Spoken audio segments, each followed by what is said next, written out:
and gentlemen, thank you for joining me for a long-awaited episode of the Handle That podcast. I made that episode about Will and Jada, like kind of on the fly. Wasn't really feeling it. I felt everybody else doing it. Why not, me do it? But you can tell I have my arm in a sling because I told him to pack and stuff like that. So it wasn't really nothing special. But this right here is something special.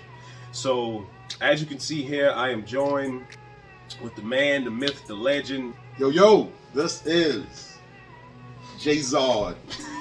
If you're familiar with my Instagram, JabbarPerry of Point of Perspective podcast, and outstanding pleasure to be asked to collaborate or be featured on this episode of Handle That podcast. I'm ecstatic, man. Yeah. I'm ecstatic. Damn. So where can they find you at? Oh man, all over the place. But quickly on social media, you can go to Facebook, Instagram, or Twitter, or even YouTube to Point of Perspective podcast. Period. I mean, so you can find me anywhere on that. If you look on his page, you'll see a link, and vice versa. It's easy to find. If you can't find it, shoot him a DM, and he'll send you a link. But real simple, Point of Perspective podcast on all major social media outlets. And of course, I'll put everything in the description box because, you fucking new age. Most people ain't trying to let me go here and type this in. Trust me, I'm gonna make it as easy as possible for you, so you can go ahead, check him out, check us out. It is what it is. But we gonna jump right into it, man. This is my uncle, if you didn't know. So we pretty much. I am old. The only difference is he has a full-grown beard. I can't grow the hair I have is the hair I've had since I hit puberty. So that's pretty much it. But we kind of got into the podcasting game around the same time. Now, he was on social media much heavier than I was before me, shooting video casts. Yes. So quick history lesson. Go back, if you still got it up, some of his earlier work on YouTube, he was doing skits. Personally, I feel that's where he should be at, but hey, that's a conversation off camera. You like the millionth person we'll have. Shit. But I'm telling you, if you want to see comedy gold, go look at some of his earliest skits. I'm telling you, the stuff is outstandingly creative. That's all I'm saying. He has a point. Because when I started my YouTube channel, August 21st of 2017. Very first video, just type in. That's also the same year the Eagles won the Super Bowl. We just put that on wax. We're not talking about that right now. Is that the same year they won the? It is the same year. That is the same year they won the Super Bowl. Damn. Eagles shot glass. Right. So I started my YouTube channel August 21st. And you could, you type it in, I got this, what little beard I could grow. I was stressed, depressed, all that shit.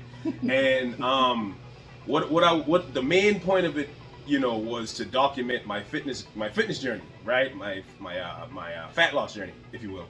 And things got a little hectic. Didn't really stay committed to it. And then I started to make, like he said, the comedy skits. Excuse me. That really took off a lot. I think I was with that for 6 or 7 months or something like that. And I was coming up with ideas, and it was I'm gonna be honest with you, the only reason why I stopped is because I do my own editing, I do my own shooting, I do my own scripts, I do everything by myself. And editing comedy skits is that shit is tough.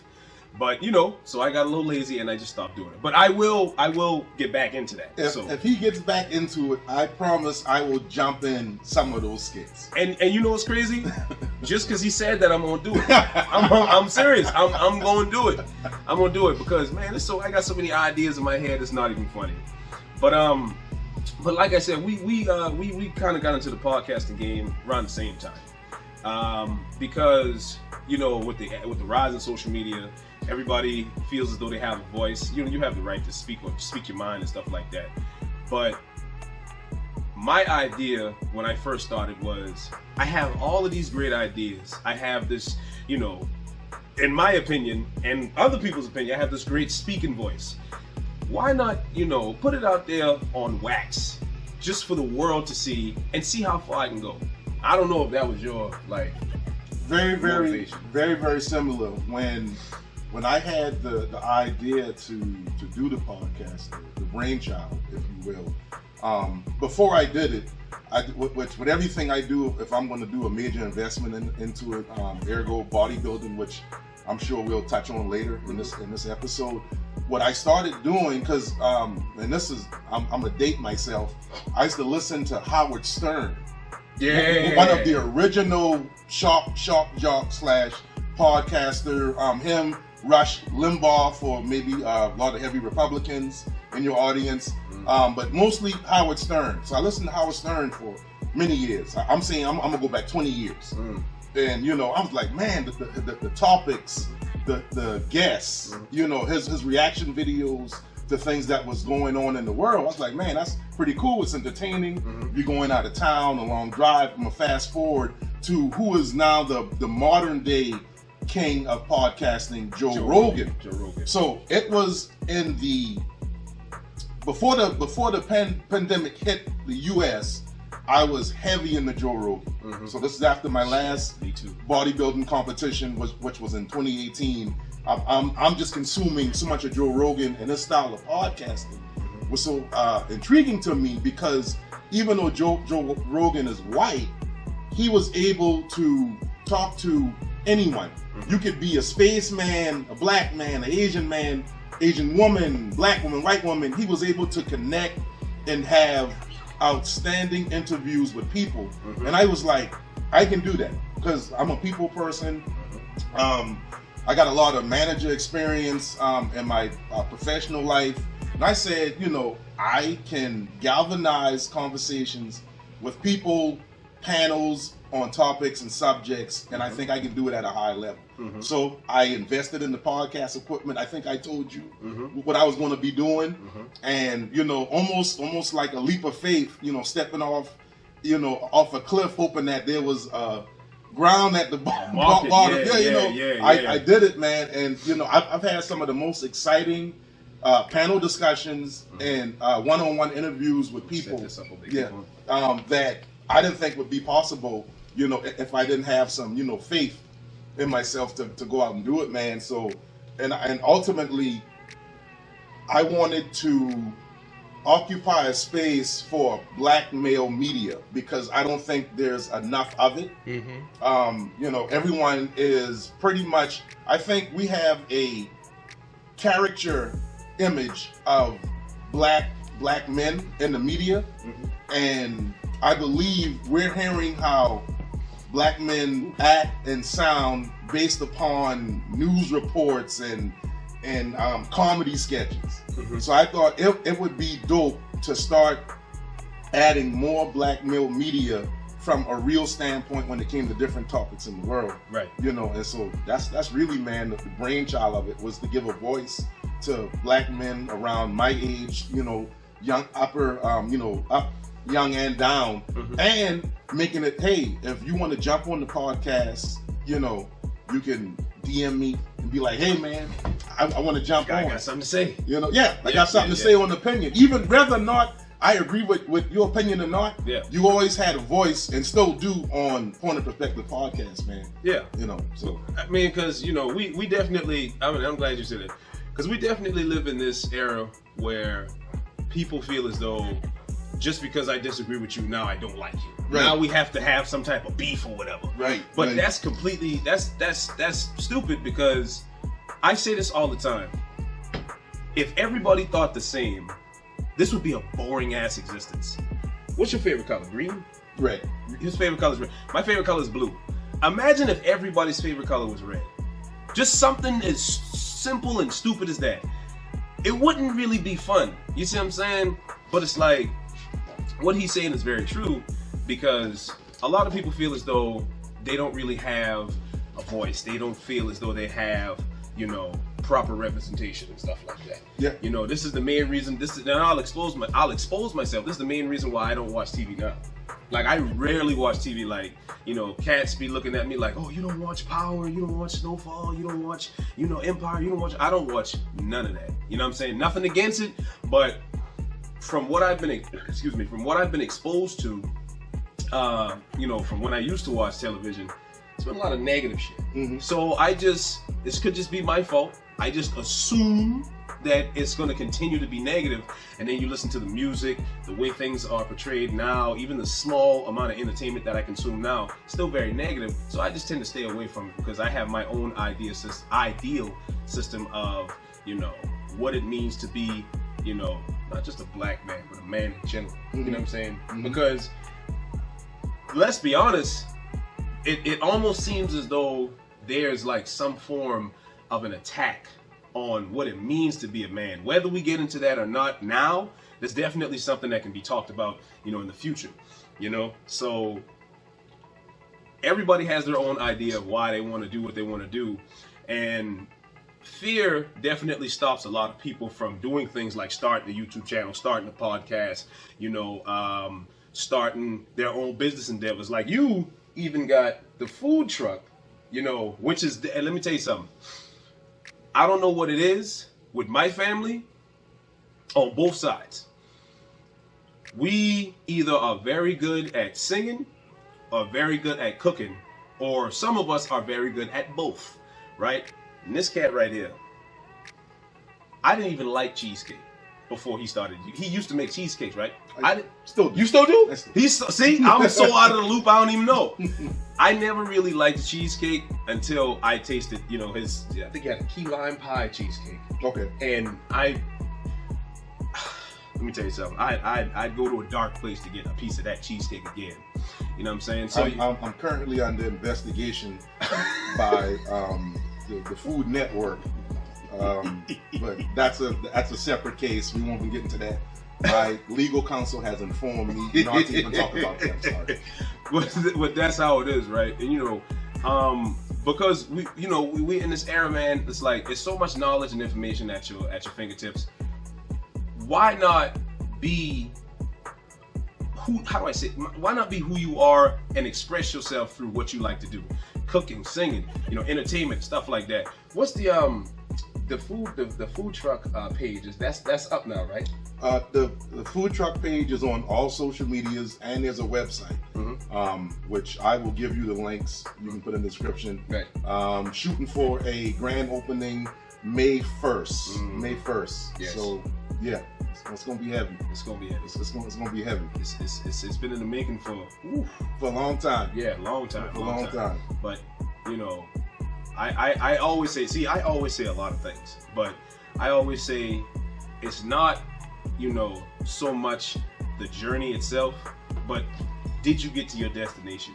Did you actually accomplish what you want to accomplish? Did you do what you wanted to do? That's really how I feel about it, you know. And with that being said, we're gonna parlay into something, you know, that means a lot to both of us, right? Recently, it's been a lot of tragedy in the world of bodybuilding and fitness, right? Just recently, you know, if you follow bodybuilding and stuff like that, you know what I'm talking about. Just recently, Cedric McMillan, he passed away, right? Last year, George Peterson, he passed away as well. And then before that, Sean Roden, you know, Mr. Olympia, former Mr. Olympia, he passed away as well. And a lot of other bodybuilders, you know, old and young, in between that time frame, because I think this all started like towards the end of 2020, where it all started to like take off, and then you either had bodybuilders either passing away from whatever reason, or you had bodybuilders, you know, coming, you know, brushing up against death and living to tell the tale. So it begs the question, what the fuck is going on? You see what I'm saying? Like, what we all have speculation, and a lot of these bodybuilders are dying because of heart attack, right? Because of some type of cardiovascular problem. But in your humble opinion, like, what do you think needs to change? What do you think is going on? Like, what's your take on stuff like that? Man, because you've competed. Like, I'm still like, man, I'm 375 pounds, bro. Like, you can tell I got these tree trunk legs. I'm still trying to get to the point to where I can compete on stage. He's done it multiple times. You see what I'm saying? So you have a little bit more information than I do. He's got his fucking trophy. Hard way to prove it. I'm saying, we don't talk it around here. We walk it. But anyway, I'm just saying. Man, I'm glad, on I want to say episode 2, I did an episode with a mutual friend, Chavez. And I kind of talked about briefly my origin in bodybuilding, but I'm fortunate enough that I've been able to bodybuild at low and high levels for 20 years. So I've seen bodybuilding evolve over a 2-decade span. You can't see it in the shot, but behind this curtain, I have magazines that date back to the 90s before you had access to go on Google and look up your favorite fitness enthusiast or bodybuilder, and so, but to get right to the meat of it, man, I know some people want to blame PEDs. I know some people want to blame the extreme lifestyle of some of these deaths, and the fact of the matter is, alcohol kills more people than PEDs and extreme dieting. It does. So let's get that straight. Hell, aspirin kills more people. Yes. You can get that anywhere. Yeah, you get snap and it's in your hands. Cigarette smoking, eating at McDonald's every day. The list goes on and on. I think personally, the stress of the world has multiplied times 10 since the year 2020. You look at Sean Roden. Sean Roden was accused of something, not even gonna go into details, and he was in legal battle, and he was not allowed to compete in the Mr. Olympia. And I believe that the level of stress that he was under killed him. That's my firm belief. Cedric McMillan, the most recent bodybuilder, he had a battle with pneumonia, which weakened his heart. He had COVID, which weakened his heart. They had him on life support. They actually brought him back to life a couple of times. And fast forward to now, he had a heart attack and died. Right. So it's easy for people to blame certain things until you know the backstory. Right.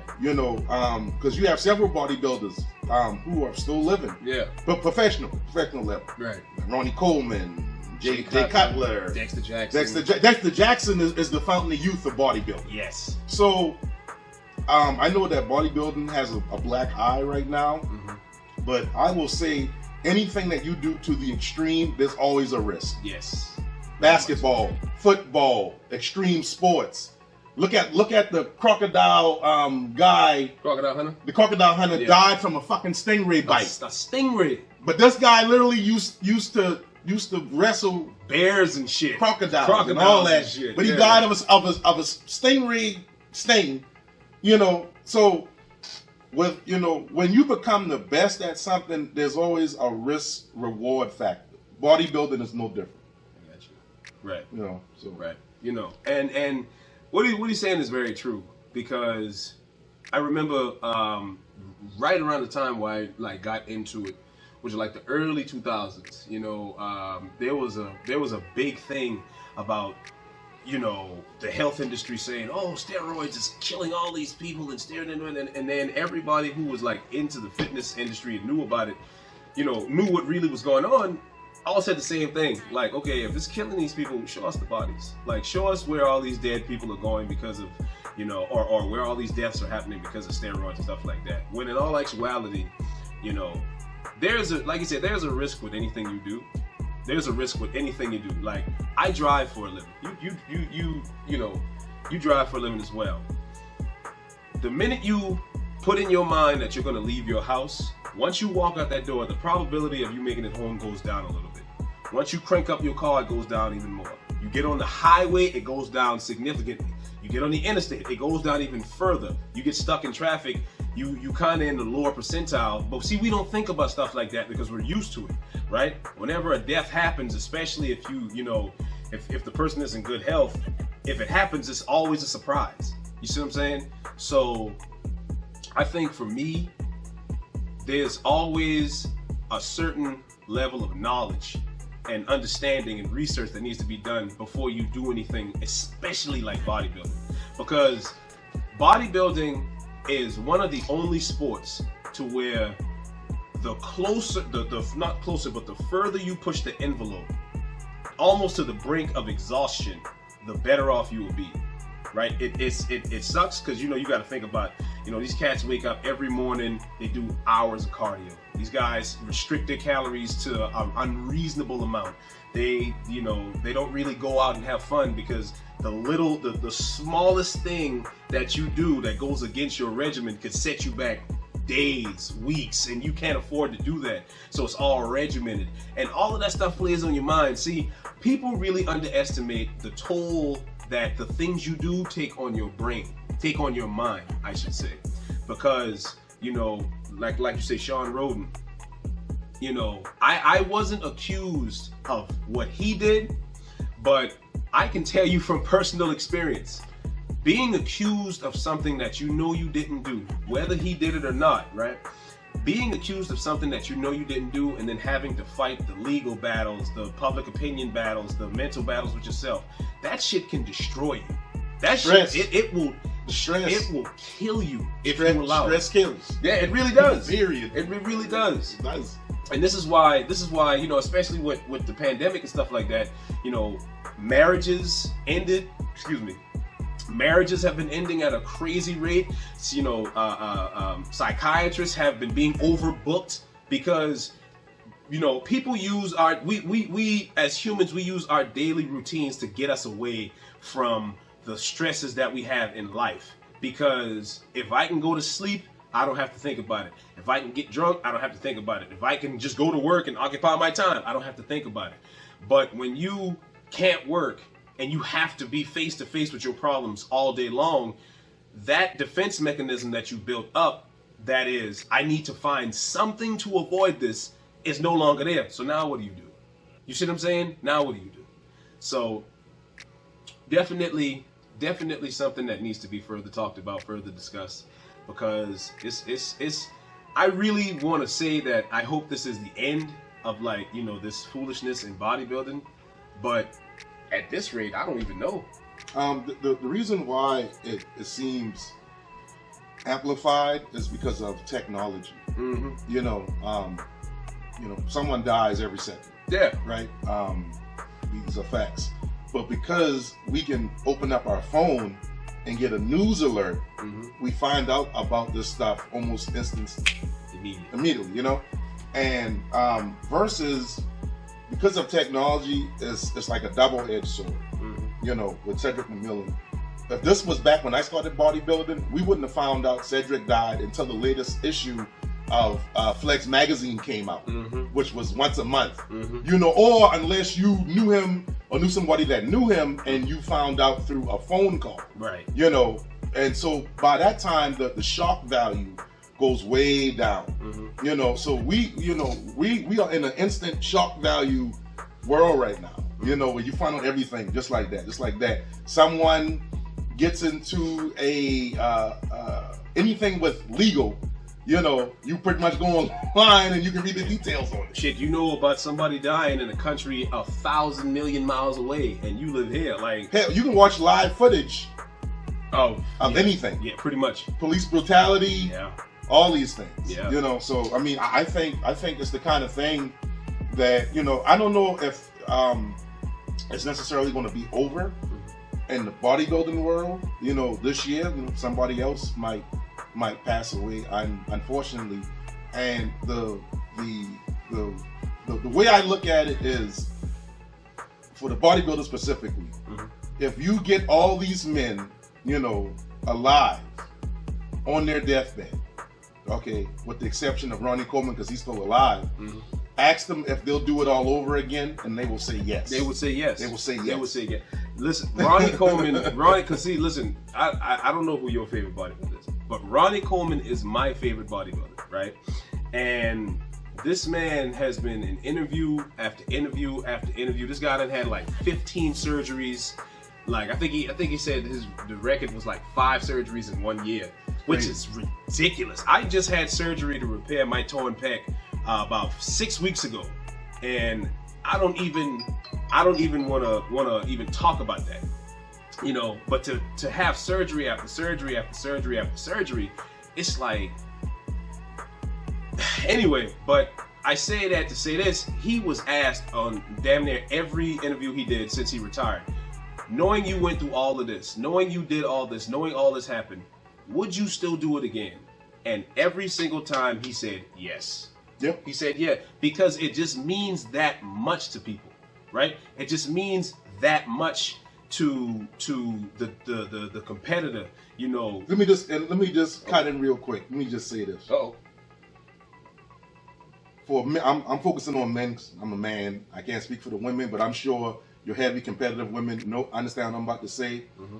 People who've never competed in organized sports or competed at a high level in the corporate world or in a company, I don't think will ever understand what it takes to either be the best mm-hmm. or strive to be the best in a competition mm-hmm. arena. Mm-hmm. You know, when I set my mind to get ready for a show, almost nothing else matters. Yes. You know, I still have to juggle being a father, being a brother, you know, being all these things with that. Mm-hmm. But you find another switch in you mentally to perform at a level that rivals Captain America. Mm. You know, I mean, and you know, there's some bodybuilding language I could say that might go over some people's head, but to sum it up, you got to go to a dark place to compete at a high level. That's why you don't have 100 Michael Jordans, 100 LeBron James, 100 Ronnie Colemans, 100 Arnold Schwarzeneggers. Hell, you don't have 100 Jeff Bezos or Elon Musk, because I'm gonna just be honest with you, the average person cannot do it. Yes. And you can sit here and criticize the people that can, and it doesn't matter and all that. At the end of the day, you just can't do it. I know, but that right there is probably a very unpopular thing what I said. Let's be, I'm just be real. You know, everybody's not cut out to be the cream of the crop, as one of my favorite wrestlers, Macho Man Randy Savage, used to say. You know, and for all the young bodybuilders out there, what is going to separate you from everybody else is stop making excuses and get it done. Period. Yeah. Everybody got excuses. What's separating you from them is you overcame the excuses and you got it done. True. And really, personally, I don't take up and coming bodybuilders serious until you get it done. I'm be real with you because, like I said, I'm from an era where I didn't even have a lot of the technology, supplementation that's available now. And I did my first show in 2001. So I want, for all you up and coming bodybuilders, if you were my age, if you know my age or younger, what was you doing in 2001? I was stepping on stage in 01. In 01 with 75% less stuff that's current now. So what I'm saying, for all you young competitors, whether it's bodybuilding, football, soccer, whatever, stop making excuses. If that's what you're trying to do, competition-wise, why haven't you done it yet? Why? And have you reached out to the proper avenues to overcome whatever hurdles that, you know, me and this guy talk about strategy off and on all the time about getting him on stage. Yes. You know, and we don't go into that's Patreon level shit. Very much so. You know what I'm saying? Very much so. But I'm just saying, for the people out there that's going to see this, you know, it's fine for you to make videos of working out and all that. But if you have verbally said out loud that you're supposed to be on stage and you ain't on stage yet, I don't take you serious. Because you are only, you know, in this life, you are only as good as what you've done. You are nothing compared to what you say you're going to do. You are only as good as, you know, the motherfucker that you've built yourself up to be. And much like he said, man, it's like, you got to think about it. You know, everybody want to, like my favorite bodybuilder again, Ronnie Coleman. Ronnie Coleman got this one phrase before he, you know what I'm going to say. Ronnie Coleman got this one phrase he would say before he lifts some fucking weight. He said, everybody want to be a bodybuilder, but don't nobody want to lift this heavy ass weight. And then he says, I'll do it though, and just lifts the shit like it's nothing. But it's like, you know, are you the type of person that can wake up at 4 in the morning and literally structure an entire day up until about 11, 12 o'clock only to get 4 hours of sleep to wake up and do it again. Woo! You know, like you wake up at 4, you go do an hour of cardio. You come home, you eat. You go from eating to some type of business endeavor. You go from the business endeavor to the gym. You gotta get your first workout of the day out of the way before 12 o'clock. You go from there to, you know, some type of photo shoot because you got a sponsorship. You go from there to get your second workout of the day out of the way. Now, throughout this whole time, you done eat like 2 or 3 times. Now, from here, you're tired as shit, but now you got another guest posing event going on somewhere. And it's just like all of this stuff. And that's at the semi-pro level. Yes, exactly. So I want you to strip away the sponsorship and the photo shoot. You start off doing it because you either love it or you want to make money at it. Mm-hmm. So it's even harder at the beginning stages. Mm-hmm. You know, so yeah. Because you get all these sponsorships, you know, the sponsorships and stuff, they make it easier on you, right? Because Very much. now you don't have to cook your food, they send food to you. You don't have to get to this place on your own. 9 times out of 10, they get the transportation and shit done for you. And this is just for bodybuilding. You can apply this same idea to life. How bad do you want it? Hey, that's all it comes down to. How bad? You know what? That's what I'm gonna call this. That's what I'm gonna call this. I'm gonna call this episode "How Bad Do You Want It?" Right? Whether you starting a podcast, webcast, YouTube page, are you putting the effort into it to the finished product? And aside from that, what are you doing to separate you from the rest of the people? Because I'm trying to tell you, I'll be honest with you. Aside from everything I said, which made me want to make a podcast, a big contributor to that was watching Joe Rogan. And it's like, oh Jesus, I think 2016 is when the podcasting game blew up. Everybody want a podcast now. Everybody got something to say, which is cool. But now you got to do things to separate you from the other people. You may have to say things that maybe push the envelope a little bit, get a little edgy, do a little something, do a little this, you know. But I really feel like this is a very you know, well needed video. I really feel like this episode was a long time coming. You know? Long overdue. You know, I want to be Mr. Over the Road truck driver guy. But hold on. I've given him his props off camera. Let me just say on camera. When he said he was going to get his CDL and he got it, I was proud. Yeah.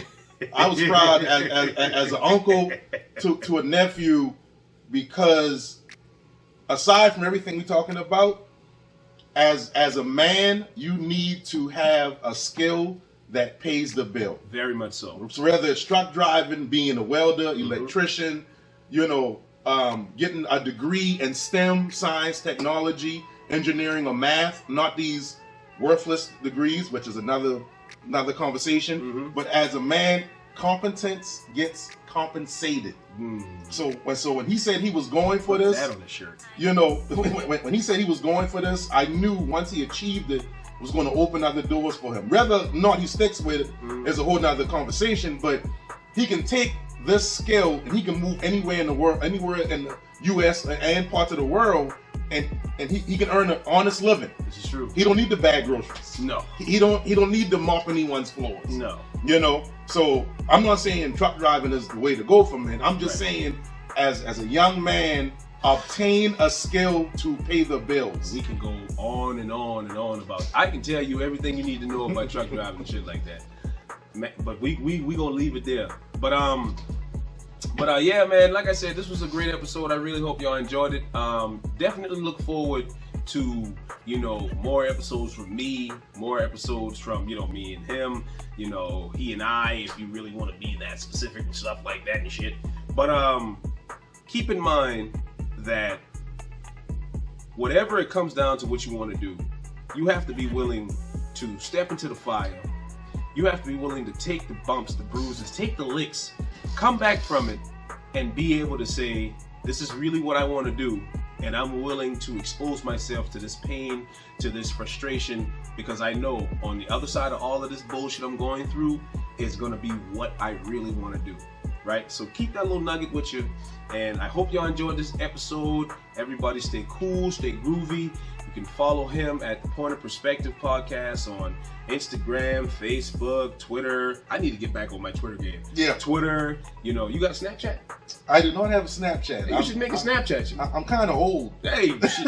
Man, you only as old as you feel. Yeah, I mean, real quick, if you don't mind, I would like to read something that inspired me a couple of years ago. Yeah, by all means. Okay, I'm taking a page out of his father's book, and my older brother. He always left with some piece of literature for the audience. I'm gonna read something. I want y'all to consume this. Mm-hmm. It was a speech, and it's paraphrased, given by Teddy Roosevelt, Mm-hmm. one of the U.S. presidents. And the name of the speech is called "The Man in the Arena." Once again, this is not the entire speech, just a segment of it. Mm-hmm. And like I said, called "The Man in the Arena." It is not the critic who counts, not the man who points out how the strong man stumbles, or the doer of deeds could have done them better. The credit belongs to the man who is actually in the arena, whose face is marred by dust, sweat, and blood, who strives valiantly, who errs, who comes short again and again, because there is no effort without error or shortcoming, but who does actually strive to do the deeds, who knows great enthusiasms, the great devotions, who spends himself in worthy cause, who at the best knows at the end of triumph of high achievement, and who at worst, if he fails, at least fails with darling creativity. So that is his place shall be with those cold, timid souls who never know victory nor defeat. So at the end of the day, you can be the spectator or you can be the motherfucker in the arena. You can be. You can be on the bleacher, or you can be scoring the winning point to put your team in the championships. It's all up to you. It all comes down to what you want to do. It all comes down to what you want to do and how bad you want it. That's why Eric Thomas is one of my favorite motivational speakers. I still got that from 2012. I still got that same little how bad you want it. I got that shit on my phone. I will never get rid of that shit. But like I said, man, I really hope y'all enjoyed these nuggets. I really hope y'all enjoyed this video. Everybody stay cool, stay groovy, and above all else, handle that.